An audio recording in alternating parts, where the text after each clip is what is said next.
जोधपुर गांव अपने आप में बेहद शांत और खुशहाल था। यहाँ की मिट्टी उपजाऊ थी, लोग मेहनती थे और प्रकृति का सौंदर्य चारों ओर फैला हुआ था। लेकिन इस गांव के लोगों के दिल में एक अनकहा डर भी छिपा था। यह डर था गांव के ठीक पास स्थित एक वीरान टिले का। उस टिले पर कोई नहीं जाता था। दिन के उजाले में भी लोग उस तरफ जाने से कतराते थे। गांव के बच्चों को हमेशा चेतावनी दी जाती थी, टिल्ले के पास मत जाना, वहां कुछ ऐसा है जिसे समझना इंसान के बस की बात नहीं। उस टिल्ले के बारे में कहा जाता था कि वहां एक प्राचीन आत्मा का वास है। इसे लोग टिला वाला भूत कहकर पुकारते थे। गांव के बुजुर्गों के अनुसार यह आत्मा सदियों पहले उस स्थान पर समाधि लेने वाले एक सिद्ध तांत्रिक की थी। वह तांत्रिक अपनी साधनाओं के लिए प्रसिद्ध था और उसने जीवन भर तपस्या करके अपनी आत्मा को उस टिले से जोड़ दिया था। जब तक उसकी समाधि शांत रहती, वह आत्मा भी शांत रहती। लेकिन लोगों ने यह भी कहा था कि अगर किसी ने समाधि को छेड़ा तो आत्मा का प्रकोप भयंकर हो जाएगा। वर्षों तक टिला वीरान पड़ा रहा। लोग उसकी ओर देखना भी पसंद नहीं करते थे। रात के समय जब चारों ओर सन्नाटा छा जाता तो टिले से अजीब अजीब आवाजें सुनाई देती। कभी हंसी की गूंज, कभी चीखें और कभी हवा में सरसराहट जैसी आवाजें। ये आवाजें लोगों को और डराती थीं। एक दिन गांव के कुछ युवक जो साहसी और थोड़े उद्दंड थे, टिल्ले के बारे में सच्चाई जानने की ठान बैठे। उन्होंने फैसला किया कि वे उस समाधि को खुदाई करेंगे और देखेंगे कि अंदर क्या है। भूत वूत कुछ नहीं होता, उनमें से एक ने कहा। लेकिन यह उनकी सबसे बड़ी गलती थी। जैसे ही उन युवकों ने टिल्ले की मिट्टी खोदनी शुरू की, अजीब घटनाएं होने लगीं। आसमान साफ था, लेकिन अचानक तेज हवाएं चलने लगीं। पेड़ झूमने लगे और एक ठंडक सी वातावरण में भर गई। उन युवकों ने इसे नजरअंदाज किया और खुदाई जारी रखी। जैसे ही उन्होंने समाधि की सतह को तोड़ा, वहां से अचानक तेज धुआं निकला और एक गूंजती हुई चीख पूरे टिले पर गूंजी। डरे सहमे युवक वहां से भाग गए, लेकिन उनकी यह हरकत गांव के लिए विनाशकारी साबित हुई। अगले ही दिन से अजीब घटनाएं शुरू हो गईं। गांव में जानवर अचानक मरने लगे, लोगों को अपने घरों में परछाइयां दिखने लगीं और रात के समय टिले के पास से गुजरने वाले राहगीर गायब होने लगे। गांव में दहशत फैल गई।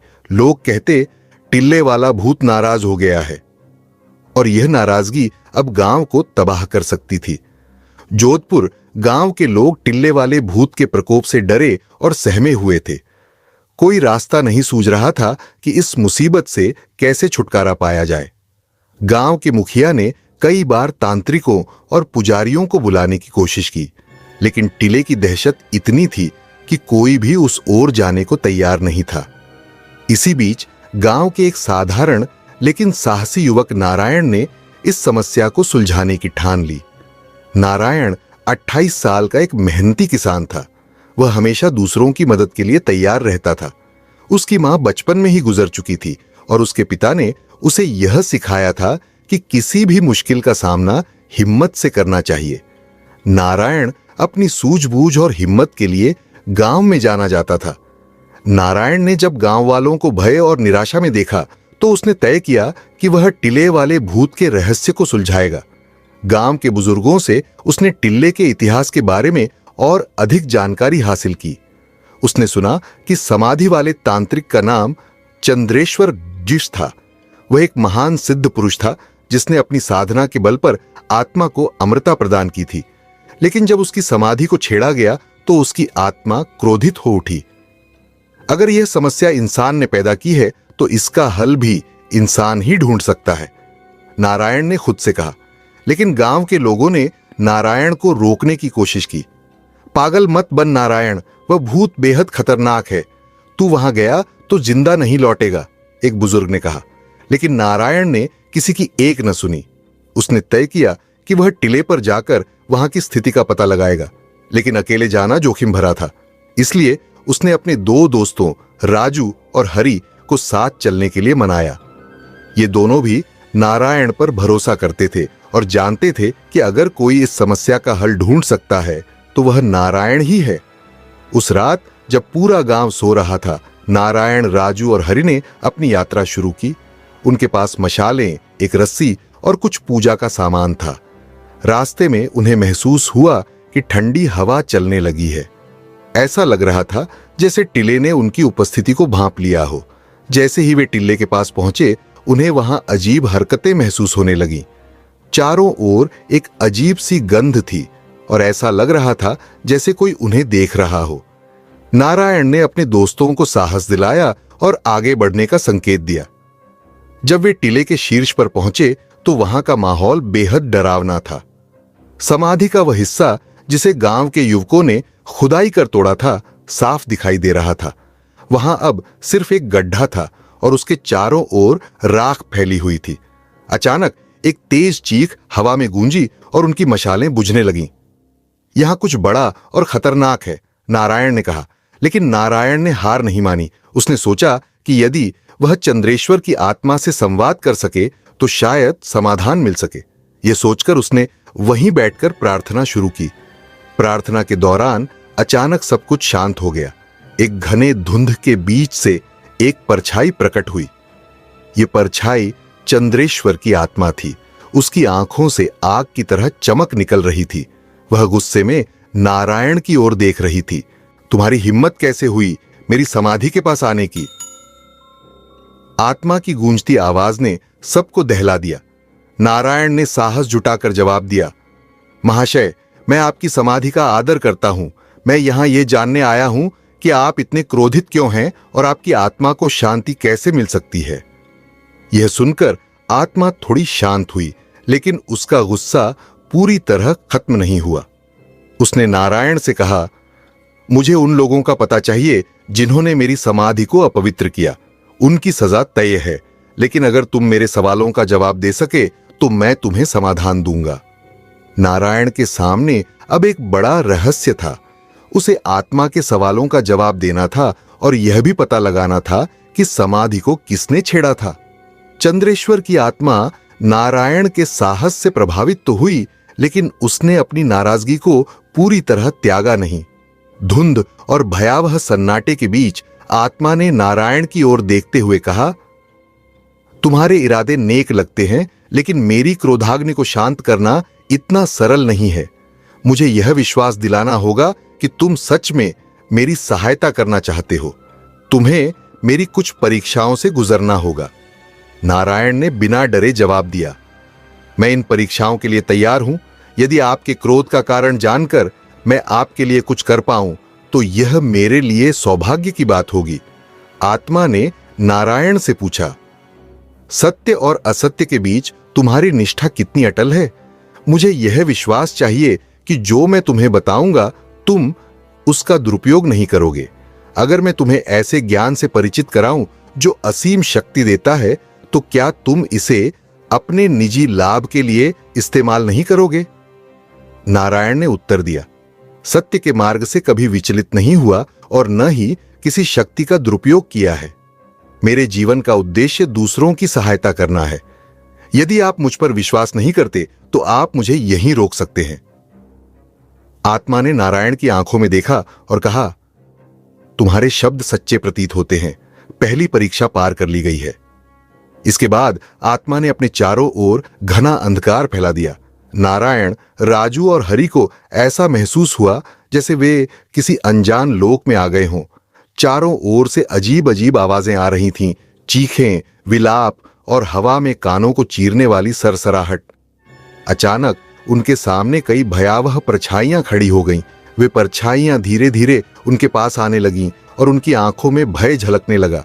राजू और हरि ने डर के मारे चिल्लाना शुरू कर दिया, लेकिन नारायण ने अपनी आंखें बंद कीं और जोर से कहा, भय केवल मन का भ्रम है।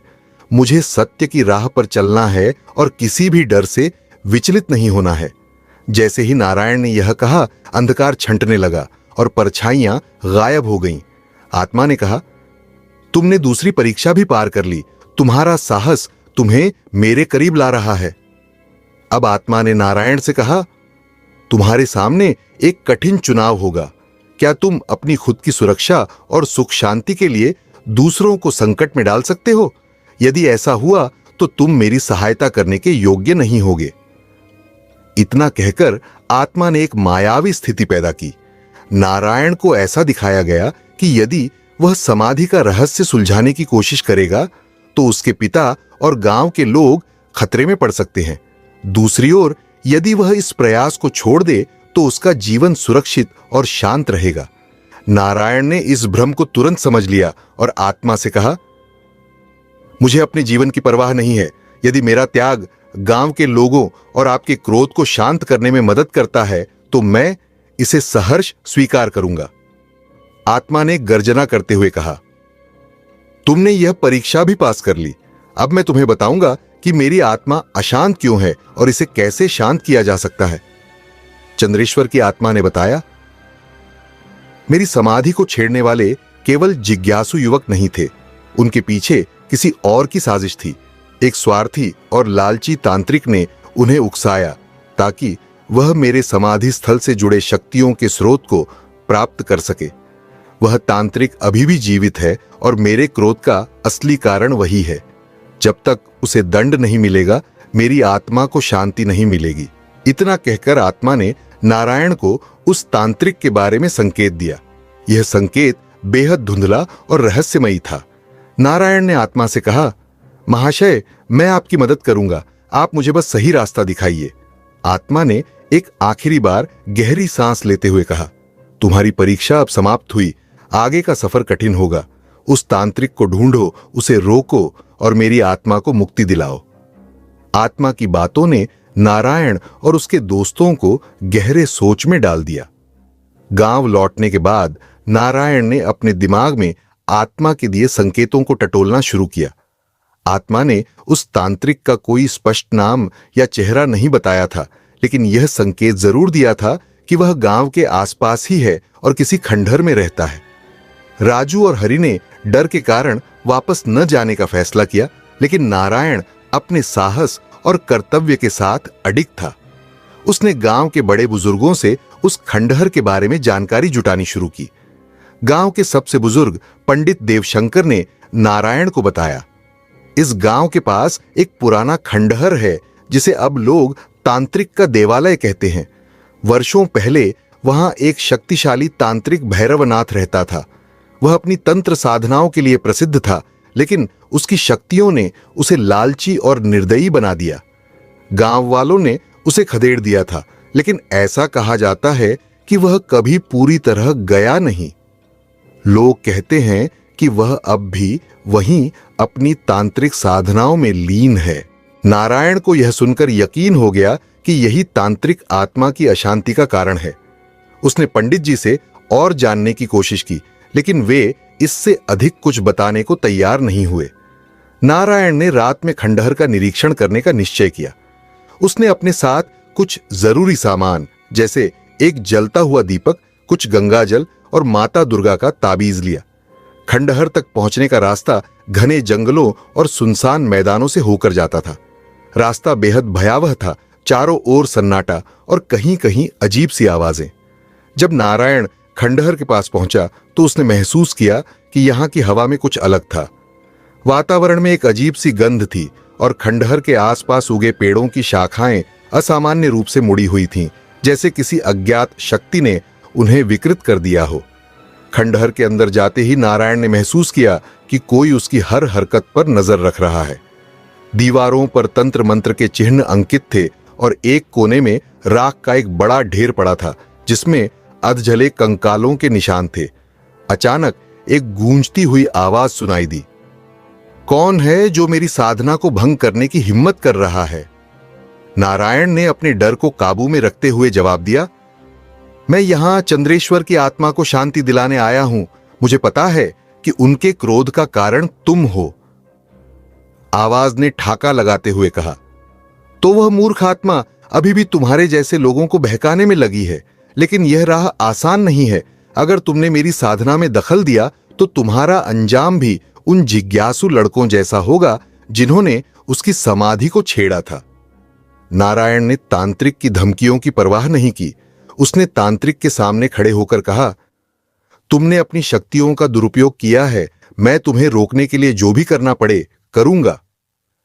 तांत्रिक ने एक भयावह मंत्र पढ़ना शुरू कर दिया और देखते ही देखते खंडहर के अंदर का वातावरण और भी भयावह हो गया। चारों ओर से परछाइयां नारायण की ओर बढ़ने लगीं, लेकिन नारायण ने अपना ताबीज उठाया और उसे जोर से हवा में लहराया। ताबीज की चमक ने परछाइयों को पीछे हटने पर मजबूर कर दिया। तांत्रिक ने देखा कि नारायण हार मानने वाला नहीं है। उसने नारायण से कहा, तुम मुझसे लड़ने की कोशिश कर सकते हो, लेकिन मेरी शक्तियों का सामना करना तुम्हारे बस की बात नहीं। अगर चंद्रेश्वर की आत्मा को शांति चाहिए तो तुम्हें वह चीज लानी होगी जो मैंने उसकी समाधि से छिपाई है। नारायण ने पूछा, क्या चीज और वह कहां है? तांत्रिक ने रहस्यमयी मुस्कान के साथ कहा, यह पता लगाना तुम्हारा काम है, लेकिन याद रखना हर कदम तुम्हारे लिए जानलेवा होगा। तांत्रिक ने एक गूढ़ संकेत दिया और गायब हो गया। नारायण को अब आत्मा और तांत्रिक के बीच के संबंध को और गहराई से समझना था। खंडहर से लौटने के बाद नारायण के मन में अनेकों सवाल उमड़ रहे थे। तांत्रिक भैरवनाथ ने उसे जिस रहस्यमयी वस्तु के बारे में बताया था वह क्या थी और चंद्रेश्वर की आत्मा के साथ उसका क्या संबंध था? नारायण ने खुद को इस रहस्य को सुलझाने के लिए तैयार किया, लेकिन वह जानता था कि यह सफर आसान नहीं होगा।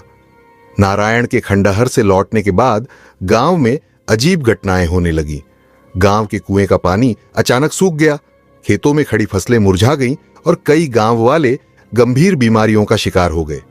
लोग डरने लगे और नारायण को दोष देने लगे कि उसकी हरकतों ने गांव पर किसी अभिशाप को बुला लिया है। गांव के मुखिया ने नारायण को बुलाकर कहा, बेटा, हम जानते हैं कि तुम भलाई के लिए यह सब कर रहे हो, लेकिन तांत्रिक से उलझना हमें और मुसीबत में डाल सकता है। नारायण ने दृढ़ता से जवाब दिया, यह सब खत्म करना जरूरी है। अगर मैंने यह छोड़ दिया तो यह बुरी शक्तियां हमें चैन से जीने नहीं देंगी। रात के समय नारायण अपनी झोपड़ी में बैठकर सोच रहा था कि उसे अब आगे क्या करना चाहिए। तभी एक ठंडी हवा का झोंका आया और अचानक झोपड़ी का दीपक खुद ब खुद बुझ गया। नारायण को लगा कि कोई उसके पास खड़ा है। उसने हिम्मत जुटाई और धीमे स्वर में पूछा, कौन है?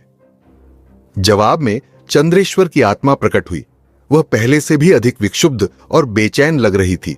उसने नारायण से कहा, तांत्रिक ने मेरी समाधि से जो छिपाया है वह मेरी आत्मा को बांधने वाली शक्ति है। वह नागमणि है जो मेरी साधना का प्रतीक थी। जब तक वह नागमणि मेरी समाधि में वापस नहीं रखी जाती मैं मुक्त नहीं हो सकता। नारायण ने पूछा, नागमणि कहां है? क्या तांत्रिक ने इसे खंडहर में छिपाया है? आत्मा ने उत्तर दिया, नागमणि खंडहर में नहीं, बल्कि तांत्रिक ने इसे गांव के पुराने शिव मंदिर के नीचे छिपा दिया है। लेकिन वहां तक पहुंचने के लिए तुम्हें कई खतरों का सामना करना होगा। तांत्रिक ने उस स्थान की रक्षा के लिए भयानक शक्तियों को तैनात किया है। अगले दिन नारायण ने अकेले शिव मंदिर की ओर जाने का निश्चय किया। वह जानता था कि गांव वाले उसका साथ नहीं देंगे, लेकिन उसे खुद पर भरोसा था।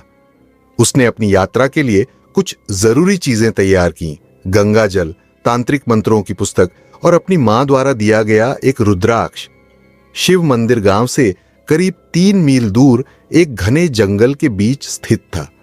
लोग वहां जाने से डरते थे क्योंकि मंदिर के आसपास कई बार अजीब घटनाएं घटी थीं। वहां जाने वाला कोई भी व्यक्ति वापस नहीं लौटा था। नारायण ने जैसे ही मंदिर के पास कदम रखा, उसे एक अजीब सी ठंडक महसूस हुई। मंदिर खंडहर में बदल चुका था और उसके आसपास झाड़ियों में सर्प लिपटे हुए थे। मंदिर के मुख्य द्वार पर एक विशाल त्रिशूल लगा था, जिसके चारों ओर सूखी राख और खून के धब्बे थे। नारायण ने अंदर जाने की कोशिश की, लेकिन एक अदृश्य शक्ति ने उसे रोक दिया। अचानक मंदिर के द्वार पर एक आकृति प्रकट हुई। वह तांत्रिक भैरवनाथ की बनाई हुई एक रक्षात्मा थी जो नागमणि की रक्षा कर रही थी।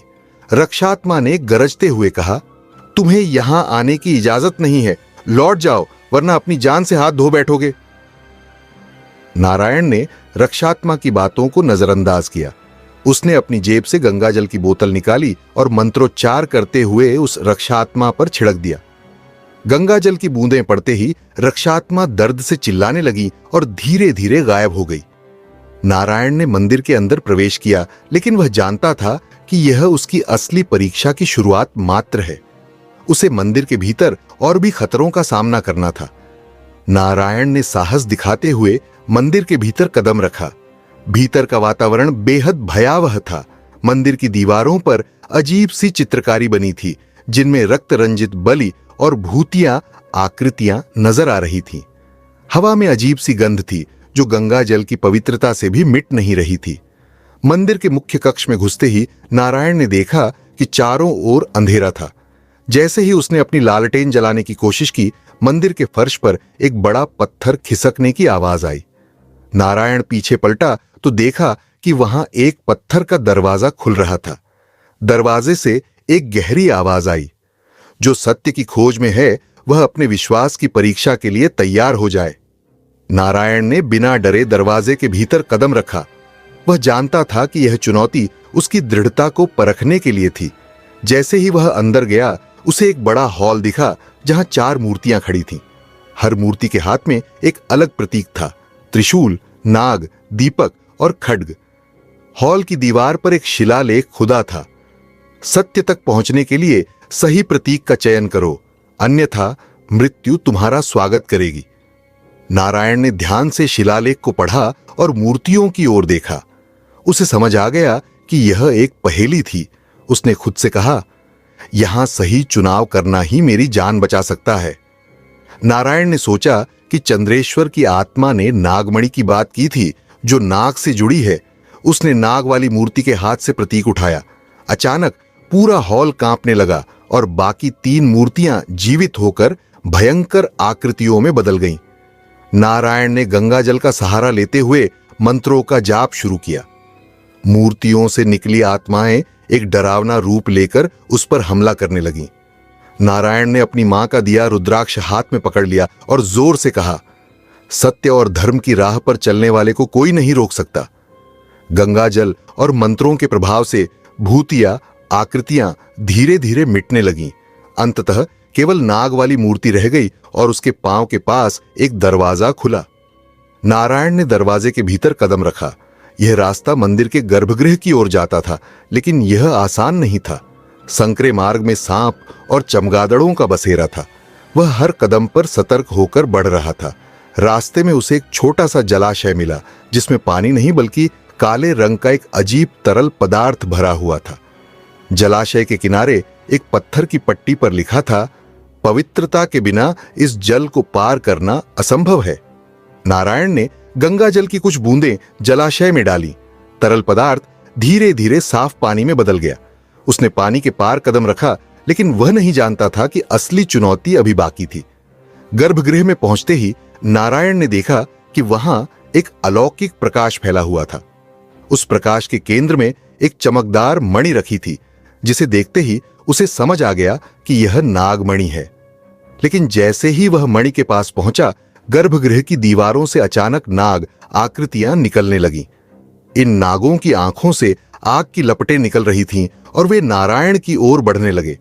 नारायण ने घबराए बिना रुद्राक्ष और मंत्रों की शक्ति का उपयोग करते हुए उन नागों को शांत किया।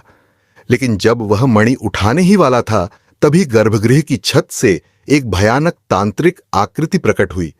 यह तांत्रिक भैरवनाथ की आत्मा थी, जो नागमणि की रक्षा कर रही थी। उसने गरजते हुए कहा, इस मणि को छूने का साहस मत करना, यह मेरी शक्ति का स्रोत है। नारायण ने साहसपूर्वक जवाब दिया, यह मणि तुम्हारी नहीं, चंद्रेश्वर की है। इसे चुराकर तुमने उनकी आत्मा को बांध रखा है। अब यह अन्याय समाप्त होगा। नारायण और तांत्रिक भैरवनाथ की आत्मा के बीच एक भयंकर लड़ाई हुई। मंत्रों और गंगाजल की शक्ति से नारायण ने तांत्रिक की आत्मा को कमजोर कर दिया। अंततः उसने नागमणि को अपने हाथ में उठाया और चंद्रेश्वर की समाधि में लौटने का निश्चय किया। नारायण ने नागमणि को अपनी हथेली में थामे हुए गर्भगृह से बाहर निकलने का निर्णय लिया।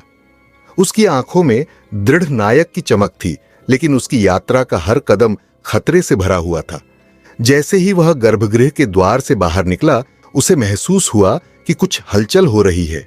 ऐसा लग रहा था जैसे हवा में कोई गहरी गूंज हो रही हो और मंदिर के चारों ओर घना अंधकार फैलने लगा था। नारायण ने चौकस होकर पीछे मुड़कर देखा। मंदिर के द्वार के पास एक कटा फटा चेहरा दिखाई दे रहा था।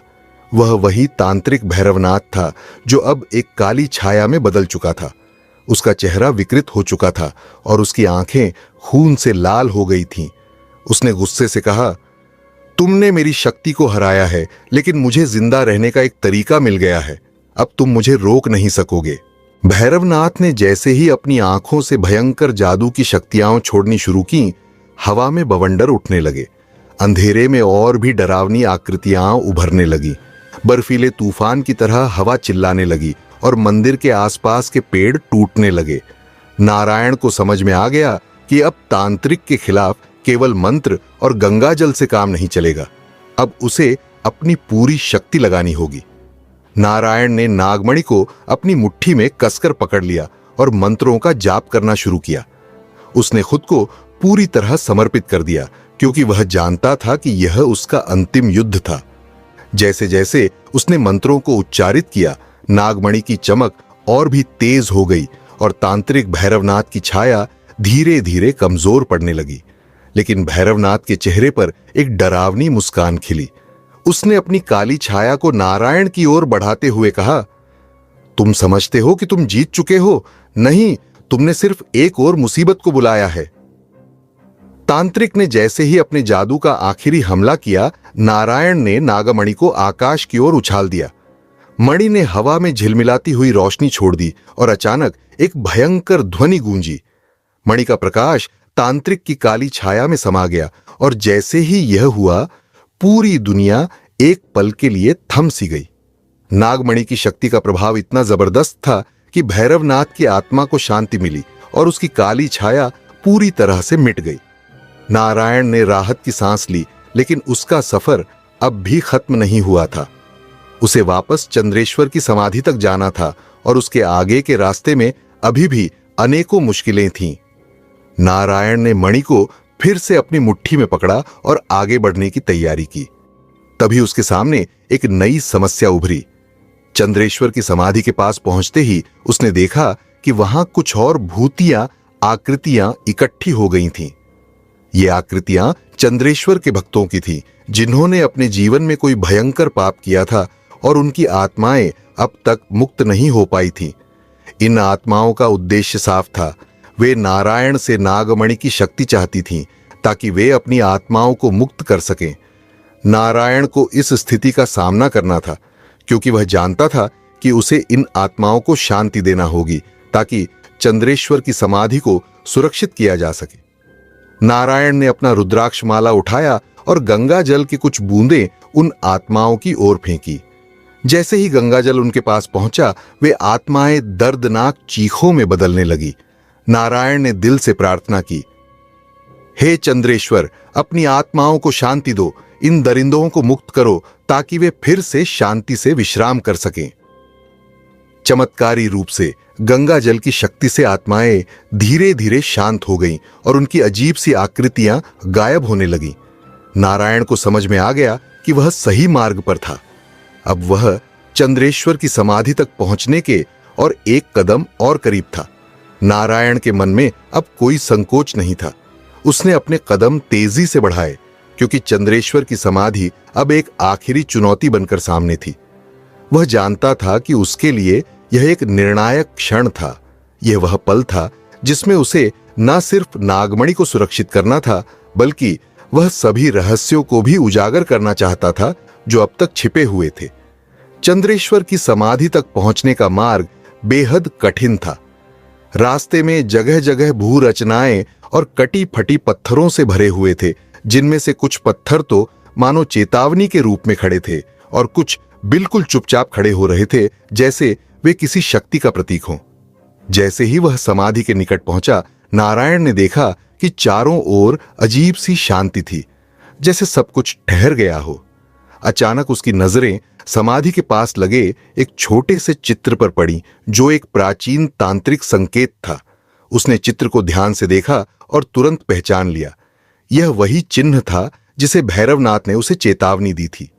यह चिन्ह केवल एक प्रतीक नहीं था, बल्कि यह एक जाल था।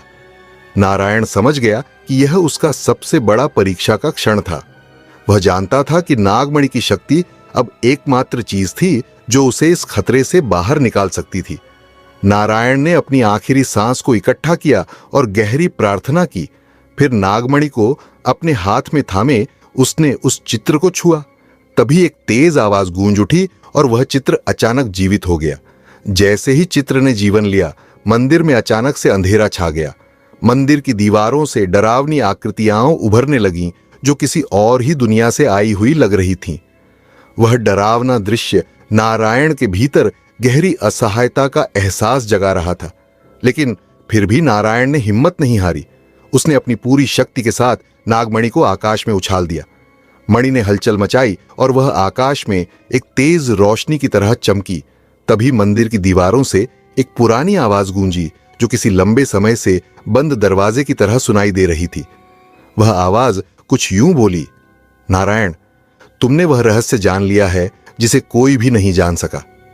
चंद्रेश्वर का असली नाम और उसकी शक्ति की कहानी छुपाई गई थी, क्योंकि वह सिर्फ एक साधारण भक्त नहीं था। वह एक प्राचीन तांत्रिक था जिसने इस मणि के माध्यम से मृतात्माओं को नियंत्रित करने की कोशिश की थी, लेकिन उसके प्रयास असफल हो गए थे। यह सुनकर नारायण चौंक गया, लेकिन अब उसे सब कुछ स्पष्ट हो गया था। वह यह समझ चुका था कि चंद्रेश्वर की समाधि का असली उद्देश्य मृतात्माओं को शांति देना नहीं था, बल्कि वह एक तांत्रिक प्रयोग था जिसमें मणि का उपयोग शक्तियों को बढ़ाने के लिए किया जाता था। नागमणि ने अचानक अपनी चमक को तेज किया और मंदिर की दीवारों के भीतर एक दरवाजा खोला जो एक और गहरी गुफा में खुलता था। नारायण ने देखा कि वहां चंद्रेश्वर का असली स्थान था, जहां उसने अपने तांत्रिक ज्ञान का प्रयोग किया था और अब भी उसकी आत्मा वहीं बसी हुई थी। चंद्रेश्वर की आत्मा जो अब तक इस मंदिर में बंद थी, उसने अपनी आखिरी बार क्रोध में आकर नारायण से कहा, तुमने मेरी शक्ति को ध्वस्त कर दिया, लेकिन यह अंत नहीं है। यह सब तुम्हारे लिए एक परीक्षा थी और तुमने उसे पास किया है। तुम उस शक्ति को नियंत्रित कर सकते हो जो मैं अब भी छोड़ नहीं सकता। तुम अब मेरे स्थान पर हो। नारायण ने गहरी सांस ली और नागमणि को फिर से अपनी हथेली में कस लिया। उसने तय किया कि वह इस शक्ति का गलत उपयोग नहीं करेगा। वह यह शक्ति शांति और संतुलन के लिए प्रयोग करेगा। आखिरकार उसने चंद्रेश्वर की आत्मा को शांति दी और मणि को फिर से मंदिर में वापस रख दिया। जैसे ही मणि ने अपनी जगह ली, मंदिर की दीवारें फिर से सामान्य हो गईं और चारों ओर के अंधेरे से छुटकारा मिला। नारायण ने एक बार फिर अपने कदमों को आगे बढ़ाया और वह जानता था कि इस यात्रा ने उसे एक नया उद्देश्य दिया था, शक्ति का सही उपयोग। वह जानता था कि जिस रहस्य की शुरुआत उसने की थी, वह अब एक नई दिशा में मुड़ चुका था। यह यात्रा एक नई शुरुआत थी और नारायण की कहानी यहीं खत्म नहीं हुई थी। वह अब उस ज्ञान के साथ जीने के लिए तैयार था जिसे उसने हासिल किया था, और वह जानता था कि उसकी अगली चुनौती अब और भी बड़ी होगी। यह कहानी यहीं समाप्त होती है, लेकिन जीवन के हर मोड़ पर एक नई चुनौती और एक नई शुरुआत की संभावना बनी रहती है। प्रिय दर्शकों, हम आशा करते हैं कि इस रोमांचक यात्रा ने आपके दिल में एक नई उमंग और उत्सुकता का संचार किया होगा। तो हमें जानकर खुशी होगी कि हमारी यह कहानी आपके दिल तक पहुंच पाई। क्या आपने इसे महसूस किया?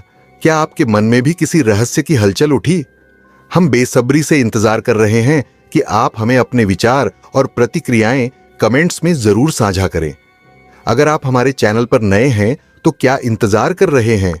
इस बेहतरीन यात्रा का हिस्सा बनने के लिए हमारे चैनल को सब्सक्राइब करें और हां, बेल आइकन भी दबाना न भूलें ताकि हमारी हर नई और रोमांचक कहानी सीधे आपकी स्क्रीन तक पहुंचे। अब इस दिलचस्प सफर को जारी रखें और अगले अद्भुत रहस्यों का आनंद लें। हम जल्द ही फिर लौटेंगे और इस बार हम आपको और भी गहरे और अनोखे रहस्यों के संसार में लेकर जाएंगे।